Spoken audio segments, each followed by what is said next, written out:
Ça, depuis que j'ai appris le passé de ma femme, je ne la vois plus pareil.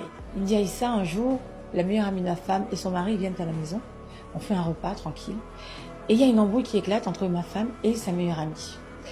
Elles sont tellement énervées qu'à un moment donné, la meilleure amie dit si les gens connaissaient ton passé, tu ferais moins la maligne. Et le mari me dit mais quand elle a dit ça, la fille, je lui ai dit écoute, de quoi tu parles? Tu es en train de parler de ma femme, tu parles de son passé. Ma femme, je la connais quand même. Tu vois, je connais son passé. De quoi tu parles? Qu'est-ce que tu veux dire? Elle lui dit non, laisse tomber. Le temps passe, passe, passe. Il me dit ça, j'arrivais plus à dormir.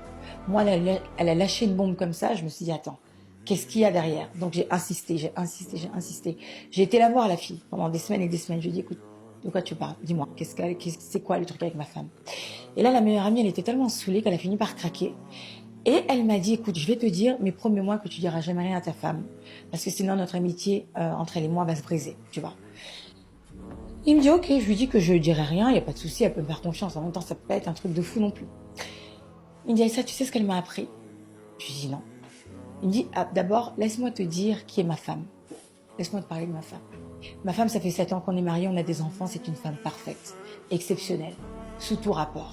Elle s'occupe bien de moi, elle s'occupe bien de nos enfants, elle s'occupe de la maison. C'est une femme qui n'est pas dans la séduction à gogo avec les mecs, elle cache pas des téléphones. Elle est vraiment transparente. Je m'inquiète pas avec elle. J'ai l'esprit tranquille, elle est pas trop jalouse.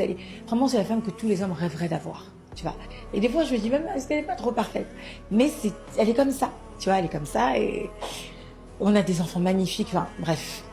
Et il me dit, écoute, ce qu'elle m'a appris, en fait, la meilleure amie me dit, écoute, ta femme, avant d'être ta femme, avant qu'elle se marie avec toi, elle a eu un passé d'escorte. C'était une escorte professionnelle. Et elle a été escorte pendant 5 ans. Et là, le gars, il me dit, Aïssa, quand j'ai entendu ça, c'est comme si tu me faisais tomber un immeuble sur ma tête. J'arrivais pas à y croire. C'était pas possible.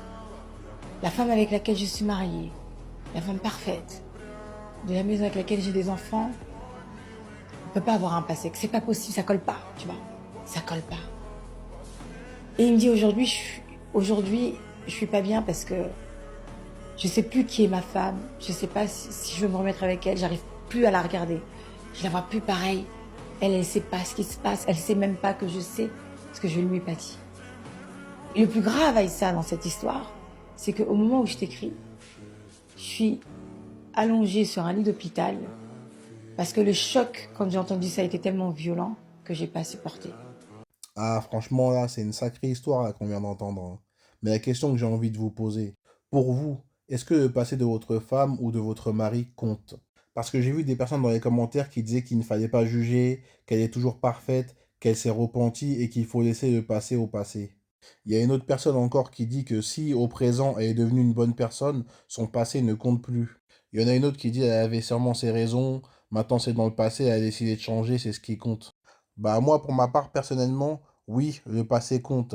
Et on ne peut pas faire abstraction de certains passés. Et je vais vous le prouver avec quelques exemples simples. Si votre mari, c'était un ancien serial killer et qu'il avait et tué plusieurs femmes, ça compte ou pas? Si votre femme, c'était une ancienne actrice du divertissement pour adultes, ça compte ou pas?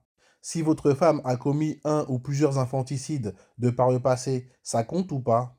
Si votre mari a été violent ou a commis un féminicide, voire même a été un P, ça compte ou pas? Vous voyez bien avec cette série d'exemples qu'on ne peut pas faire abstraction de tous les passés. T'as des femmes qui malheureusement en sont arrivées à l'escorting parce qu'elles ont été alpaguées, prises en otage et menacées. Elles ne faisaient pas ça de leur plein gré. Dans ces cas-là, oui, je peux le comprendre et le concevoir. Mais quand tu as été escorte pendant 5 ans, que tu l'as fait de plein gré, sans contrainte, juste par appât du gain, tu as vendu ce que tu avais de plus précieux, ton honneur, tes principes, ta dignité, juste pour t'acheter des sacs de marque, de luxe, des bijoux, des montres, des voitures. Forcément, on est obligé de prendre en compte, parce qu'on se dit que si tu as été capable de vendre ta dignité pour, au final, t'acheter des choses qui n'ont aucune valeur, on peut se demander de quoi tu es capable et jusqu'où tu peux aller. Ça brise la confiance quelque part. Et en plus de ça, tu t'es marié, tu t'es engagé avec un homme, tu as fondé une famille en omettant de lui dire. Alors je sais ce que certaines vont dire, hein. Si ça s'est passé dans le passé, elle a aucun compte à lui rendre, elle n'était pas vécue à ce moment-là, Elle n'a pas à lui dire. Mais en fait, ça s'appelle tout bonnement un mensonge par omission.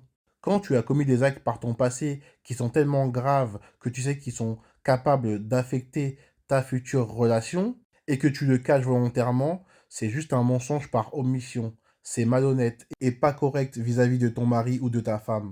Merci pour tous ceux qui sont restés jusqu'à la fin. N'oubliez pas de liker et republier et surtout donnez-moi votre avis dans les commentaires.